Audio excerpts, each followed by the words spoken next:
m'appelle Paul Boas, je suis artiste peintre et depuis 25 ans, je peins des personnages en atelier que je vais coller sur les murs des villes, que ce soit en France ou à l'étranger.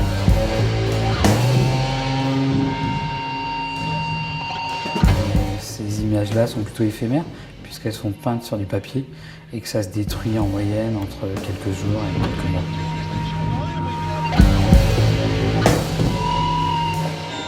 Toutes ces idées-là, en fait, elles viennent de voyages que j'ai pu faire à l'époque où j'étais aux Beaux-Arts. Donc je me baladais pas mal en Europe et notamment dans une ville qui s'appelle Berlin. C'est une ville qui est construite sur du sable et pour se maintenir, elle est constamment obligée d'être en mouvement. Et donc mes personnages, ils sont un peu comme ça, c'est-à-dire c'est un peu des phénix. Quand il y en a un qui tombe, il y en a toujours un autre qui renaît ailleurs. Mes personnages sont relativement gigantesques et déformés. Je les vois beaucoup plus comme une métaphore de la ville, ou une métaphore sur la ville, ou une métaphore en tous les cas de ce qui les entoure. C'est plutôt les gens qui se retrouvent dans la marge, dans cette marge-là de la société, de façon involontaire, qui m'ont intéressé. Un peu comme un boulot que j'avais pu faire sur un ancien camp de la Légion française à Madagascar. L'un des thèmes abordés, c'était la désertion d'un légionnaire français de son camp sur la base d'Orangia. Parmi les premiers, il y avait Munch. Edvard Munch, forcément des classiques comme Monet, comme Goya, comme Michel-Ange.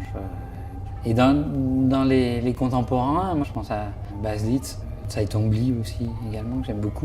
Le boulot que j'ai fait en prison il y a quelques années, c'est l'un des gros projets que j'ai pu réaliser. C'était une prison désaffectée. J'y suis resté pendant 2 mois, c'est-à-dire pendant 2 mois, on m'a apporté mes repas et je vivais tout seul dans la tôle, quoi. Et je sortais pas de la tôle et je dormais dedans.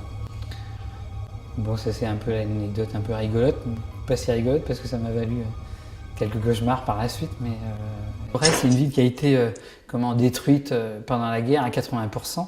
Et donc dans le centre-ville de Brest, l'une des premières choses qui a été reconstruite, ça a été le cinéma du Comédia. Ce qui s'est passé, c'est que dans les années 70, le fils du propriétaire s'est fait descendre à la sortie du cinéma avec sa caisse sous le bras.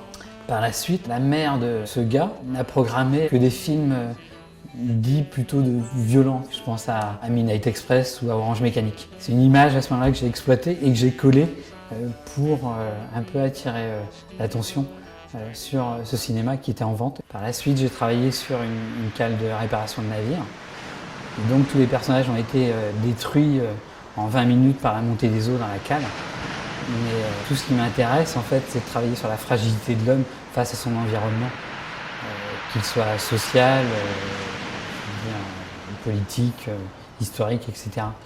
Quand je peins un personnage, je veux dire, mon pinceau il tourne, quoi. Il n'est pas là à dessiner un poignet, le galbe d'une hanche, je veux dire.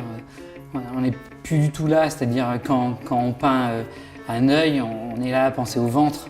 Je veux dire, on est là beaucoup plus dans une circulation. Donc je suis toujours à la recherche d'espaces un peu qui vont pouvoir m'exciter. D'ailleurs, si vous avez quelque chose à me proposer, n'hésitez pas à m'en faire part. Voilà.